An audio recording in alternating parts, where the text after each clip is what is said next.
allow you. I thank the Honorable Speaker, sir, for giving me the opportunity to speak. But this is my first opportunity of speaking in the August House. So I would want to start my speech by thanking the person who made it possible for me to come to this house and address this great house, that is my Chief Minister, Mr. Jagan Reddy. Then, sir, on the bill, I am standing to support the bill on behalf of my party because this is a bill that shows India as a consultative partner. India is amongst the only 29 consultative partners that has been accorded a status to be consulted with regard to the actions on Antarctica. I commend the government for bringing this bill because in that special capacity as a consultative partner, I think it is our responsibility to ensure that we do this environmentally important activities. Sir, while I support the bill entirely, I have a few constructive suggestions for the government and the Honorable Minister on 3 or 4 aspects. Sir, if I may have the Honorable Minister's attention, sir, I have 3 or 4 only constructive suggestions if you think it will help improve the bill. I support the bill fully. Sir, in the first instance, there are 4 points on which I want to make constructive suggestions. The first suggestion, sir, is on the extent and applicability of the Act.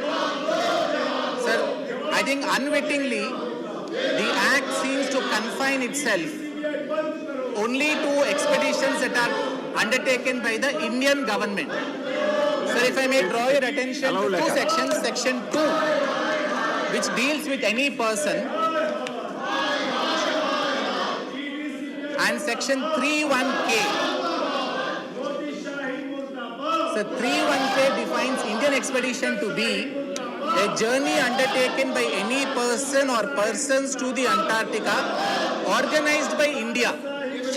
Sir, as a lawyer, I understand that this expression can be understood to mean that if it is the government that is undertaking an expedition, only then this act would be applicable. From the statement of objects and reasons, sir, I see that the intention seems to be that this must be made applicable to whoever is traveling from India on a permit given by our country under this act.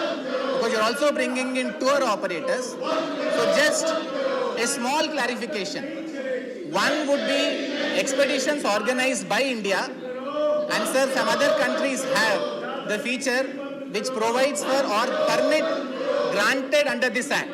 If only those words are added, permit granted under this act, any private tour operator, any private expedition, any private research organization, because they will be taking a permit under this act, they will be covered by the act, and they will not be able to say that act as it stands would not apply to private players. This is the first of the suggestions. So the second of the suggestions I have.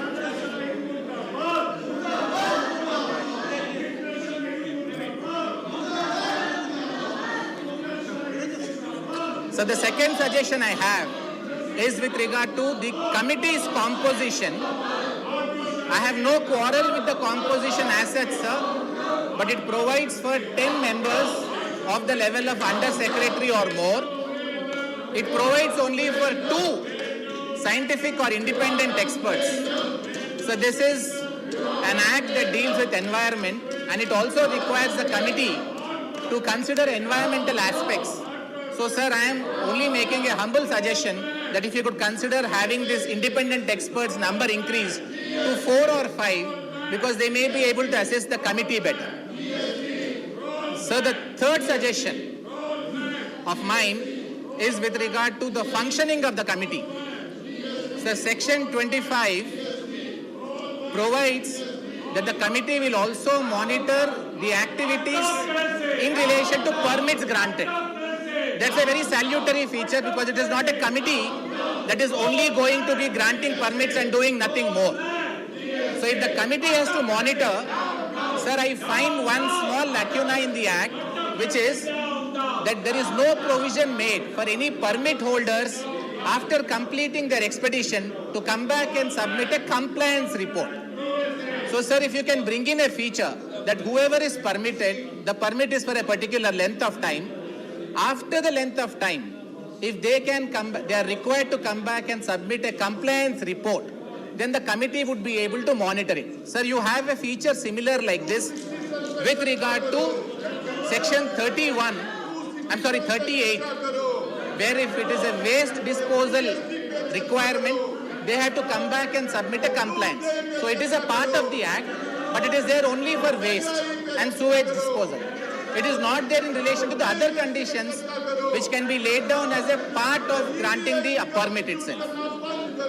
So the third one, suggestion I have, and I think this is going to be a little critical, sir, for the functioning of the Act, is the Honourable member, granted under Honourable member, 27. Honourable member, you address the chair. I'm sorry. My apologies. The Honourable Speaker, sir, section 27 provides for the permit which is to be granted. It provides, sir, for 3 steps for a person seeking permit, even if it's a tour operator undertaking a tour or any scientific expedition. Our act is a little cumbersome because it is providing for 3 different steps.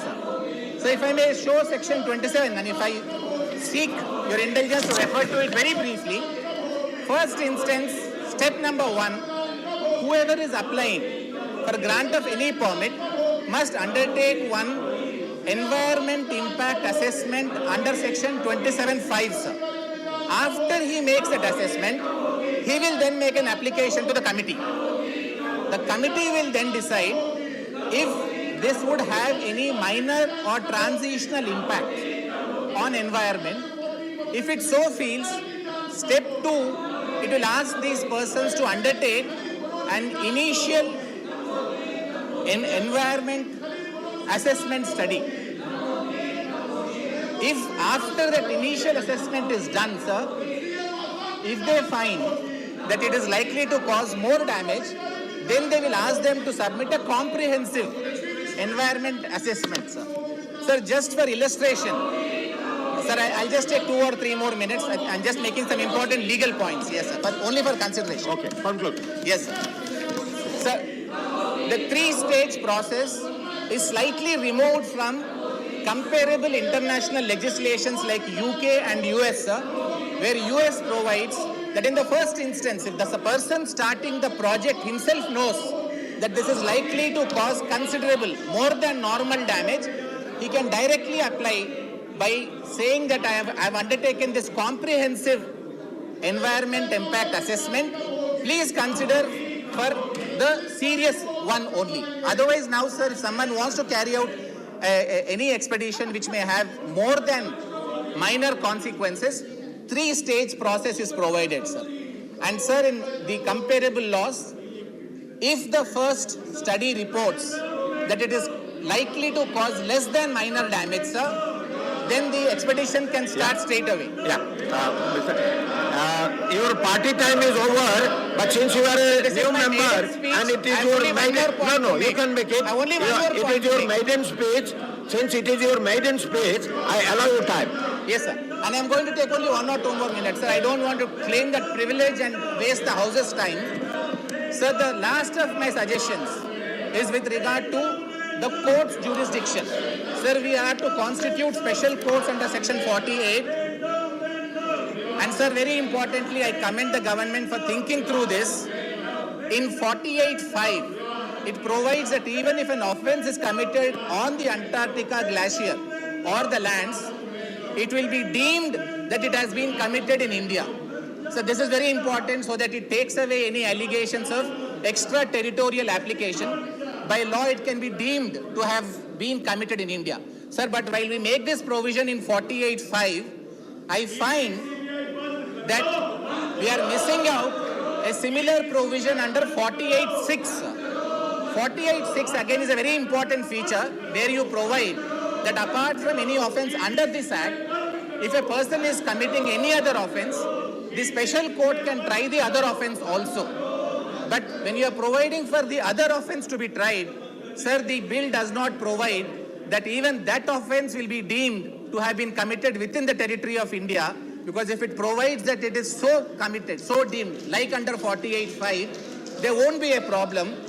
Otherwise, sir, tomorrow someone might say that an offence under this act can be tried in India because 48(5) provides for it, but an offence, let me say, under IPC or some other provision cannot be tried in India because 48(6) does not provide for it. So the last of my suggestions, I have completed my suggestions on the legalities of the bill, sir.